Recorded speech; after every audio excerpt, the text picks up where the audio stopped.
1896年的时候，台南市是属于台南县的呢。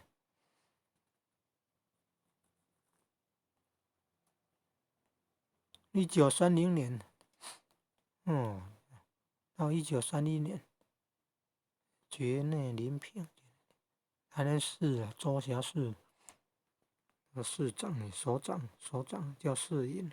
诶市营跟市长不一样吗？现在点的是市营，那市长呢？诶，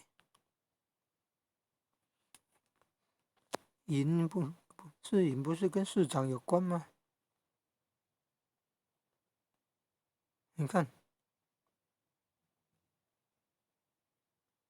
为什么？历届首长，然后下面才是市营呢？市营不就是那个台南市的市长的吗？节内临平啊，试试看啊。